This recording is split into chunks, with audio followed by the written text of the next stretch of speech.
안녕하세요. 저는 서울에 살고 있는 40대 남자입니다.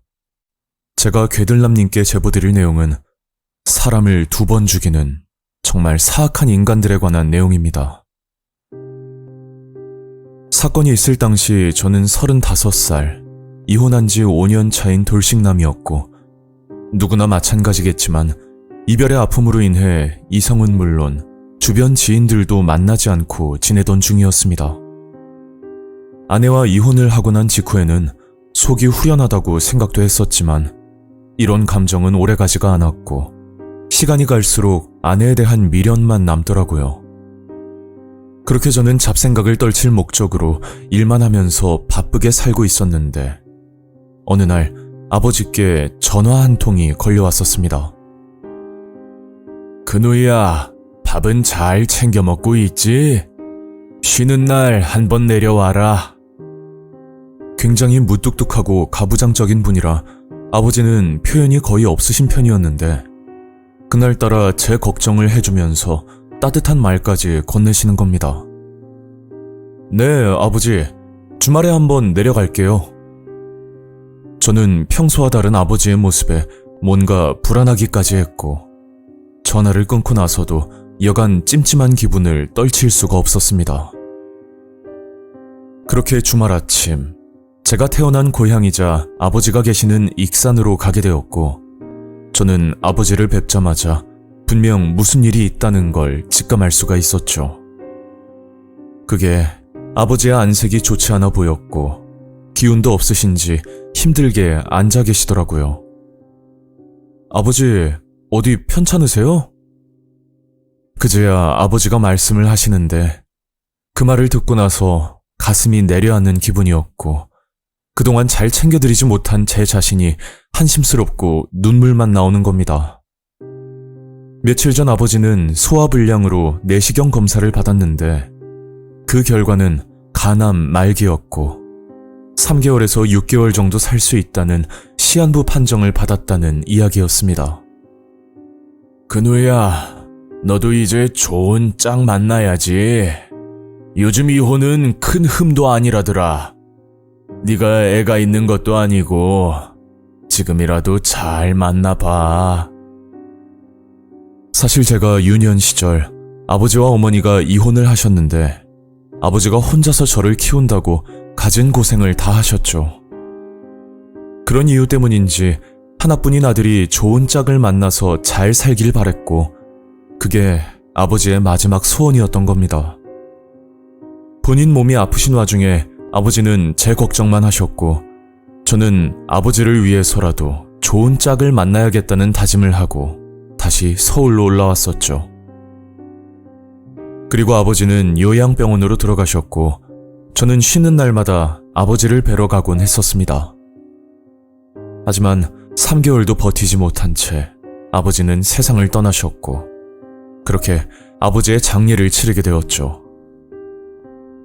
이건 요양보호사 선생님께 들은 내용인데 아버지가 살아계실 때 제 얘기를 꺼내면서 참한 여자 있으면 소개 좀 해달라는 말을 매일같이 하셨다고 하더라고요. 그런 말을 듣고 나니 더 가슴이 아팠고 그때는 아버지의 소원을 들어준다기보다는 앞으로 남은 제 인생을 위해서라도 새 삶을 살아보기로 결단을 내렸습니다.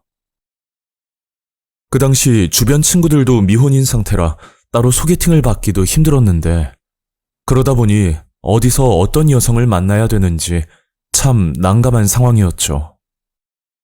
그렇다고 인터넷에서 신분도 모르는 사람을 만나는 건 아닌 것 같고 저와 비슷한 처지의 이성을 찾기란 정말 쉽지 않은 현실이었습니다.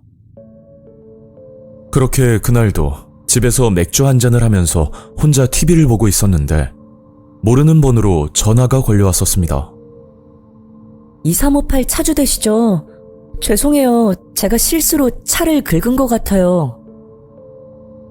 그 전화를 받고 주차장으로 내려갔더니 저와 비슷한 또래의 여자분이 제 차 앞에 서 있더라고요. 여자분은 주차를 하다가 제 차를 긁었다고 말을 했고, 저는 보험 처리를 부탁하고 다시 집으로 들어왔었죠. 그런데 그 사건이 있고 나서 그 여자에게 여러 번 연락이 왔었는데, 접촉사고를 내서 미안하다고 자꾸만 밥을 사겠다는 말을 하는 겁니다. 물론 저는 괜찮다고 사양을 했지만 이게 계속 거절하기도 그렇고, 저도 마침 그날은 쉬는 날이라 결국 여자분과 저녁 약속을 잡게 되었죠. 약속 장소는 꽤 고급스러워 보이는 레스토랑이었고, 제가 도착했을 때는 이미 음식을 주문하고 저를 기다리고 있더라고요. 가게 분위기를 보니 평범한 월급쟁이가 가기에는 좀 부담스러울 정도였는데, 일단 주문이 들어간 상태라 다시 나올 수도 없는 노릇이고 여간 불편한 자리가 아니었죠. 그런데 그때 여자분이 이런 말을 하더라고요. 저 이런 말씀 드리기 부끄러운데요. 사실은 그날 주차장에서 보고 너무 제 스타일이라 마음에 들었거든요. 알고 보니 접촉사고를 핑계로 저와 밥을 먹기 위해서 연락을 했다는 말이었고, 모든 전후 사정을 듣고 나니 왠지 모르게 그 여자분이 귀엽게 느껴지는 겁니다. 그렇게 저녁을 먹으면서 대화를 나눴는데, 여자분은 평범한 중소기업에 다니고 있었고, 얼마 전 아버지가 병으로 돌아가셨다는 말하기 힘든 속사정까지 얘기를 하더라고요. 저와 너무 비슷한 상황이라 그랬던 건지 모든 부분들이 공감이 될 수밖에 없었고, 이 계기로 인해 그 여자분에게 호감이 생기기 시작했죠. 그 뒤로 서로 연락을 하면서 점점 마음이 커졌지만 전혀 예상치 못한 문제가 하나 있었습니다. 그건 저를 만날 때마다 선물은 기본이고, 심지어 데이트 비용까지 본인이 계산을 하는데 자꾸만 일방적으로 돈을 쓰니 제 입장에선 부담스러울 수밖에 없었죠. 분명 중소기업에 다니는 직원이라고 했었는데, 여자분의 씀씀이를 보니 한 달 500만 원은 우습게 쓸 정도였습니다.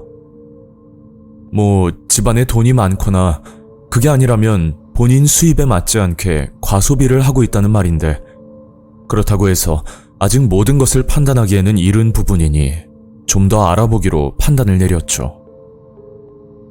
그리고 어느 날 그 여자분이 할 말이 있다면서 집 앞으로 찾아온 적이 있었습니다. 근우 씨, 사실은요. 근우 씨가 부담될까봐 숨기고 있었는데 이제는 솔직하게 말할게요. 그러더니 본인이 하고 있는 일에 대해서 설명을 해줬는데, 처음 제게 말했던 중소기업 직원은 아니었습니다. 그때 알게 된 사실이, 그 여자분은 해외에서 생필품 사업을 크게 하고 있고, 연 매출은 제가 평생을 벌어도 만져보지 못할 정도로 정말 큰 액수였죠. 그리고 이어서 말을 하는데 누가 봐도 솔깃한 조건이었습니다. 근우 씨, 우리 회사에 자리 하나 줄 테니까 들어올래요? 제가 그 당시 월급이 세후 250 정도였는데, 글쎄 지금 받는 돈의 3배를 지급한다는 제안이었죠. 갑자기 이런 말씀을 하니까 좀 당황스럽네요. 조금만 생각해보고 말씀드려도 될까요? 네, 알겠어요. 그럼 다음 주까지 대답해주세요.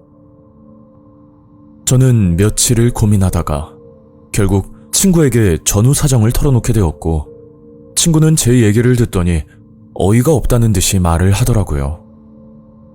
야, 너 지금 콩깍지가 씌어서 사리 분별이 안 되는 것 같은데 만난 지 얼마나 됐다고 그걸 믿냐? 그럼 어떻게 하냐. 내가 거절하면 앞으로 만나기 힘들어질 것 같은데. 그래도 아닌 건 아닌 거지. 그럼 이렇게 한번 해볼래? 친구가 제시한 방법은 일단 그 여자의 제안을 받아들이는 척하면서 몰래 뒷조사를 해보겠다는 말이었죠. 그렇게 저는 친구의 조언대로 회사 이직을 하겠다고 그 여자에게 말했더니 바로 자리를 만들어 놓겠다면서 내일 당장 만나자는 겁니다. 그래서 이런 내용들을 친구에게 전달했고, 친구는 저에게 약속 시간보다 1시간 늦게 나오라는 말을 하더라고요. 그 이유는 친구가 먼저 약속 장소로 가서 의심스러운 정황이 있는지 파악을 하려는 의도였습니다. 그리고 다음 날, 저는 약속 시간보다 늦게 출발을 했고, 친구는 먼저 도착해서 주변 상황을 살피고 있었는데, 무슨 일이 있는지 갑자기 전화가 걸려오는 겁니다. 야, 아무리 봐도 좀 수상한데? 아니, 왜? 무슨 일인데? 네가 말한 그 여자 있잖아. 어떤 남자하고 같이 차에서 내렸거든? 근데 그 남자가 반대편으로 걸어가더니 계속 지켜보고 있어 지금.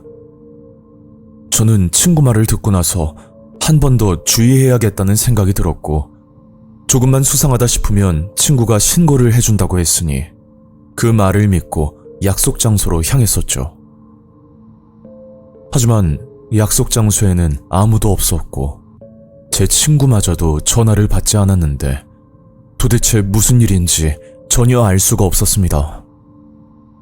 저는 친구에게 안 좋은 일이 생겼다는 생각이 들어 곧장 경찰에 신고를 했지만 나중에 알게 된 사실은 정말 황당하고 어이가 없었죠. 친구에게 무슨 일이 있었던 건 아니고 그냥 제 전화를 피하고 있다는 걸 뒤늦게 알게 되었는데 그 이유는 몇 달 뒤 또 다른 친구에게 들을 수 있었습니다. 모든 진실을 알고 난 뒤 저는 충격을 받고 다니던 회사까지 그만둘 정도로 후유증이 심각했었죠. 제가 친구에게 고민을 털어놨을 때 그 친구는 저를 도와줄 목적이 아니었고 본인이 욕심이 나서 그 여자에게 접근하려는 계획이었답니다. 약속 시간보다 1시간 늦게 나오라고 했던 건 먼저 그 여자를 만나기 위해서였고, 친구는 그 여자에게 제가 다른 여자가 있다는 거짓말을 하면서 저와 헤어지라는 말까지 했다고 합니다. 그런데 거기서 끝이 아닌 더 끔찍한 사실이 있었는데, 친구는 그 여자의 말에 혹해 없는 돈까지 빌려가며 사업에 투자를 했었답니다. 하지만 그 여자는 돈을 뜯으려는 생각밖에 없었고 저를 배신했던 친구에게 이런 말까지 했다고 하더라고요. 그게 요양원에서 저희 아버지를 만난 적이 있다는데 그때부터 저에 대한 뒷조사를 한 뒤 아버지의 사망보험을 갈취하려는 목적으로 저에게 접근을 했다는 섬뜩한 말까지 전해 듣게 되었죠. 이런 일을 당하고 보니 사람에 대한 불신 때문에 누굴 만나는 것조차 힘들고 두려웠습니다. 배신을 했던 친구 덕분에 저는 피해를 보진 않았지만 이건 사람을 2번 죽이는 거나 마찬가지라고 생각이 들고 아무리 가깝고 친한 사이라도 늘 조심하시길 바랍니다. 오늘 이야기는 여기까지입니다. 구독과 좋아요 잊지 않으셨죠? 다음 영상으로 또 뵐게요. 감사합니다.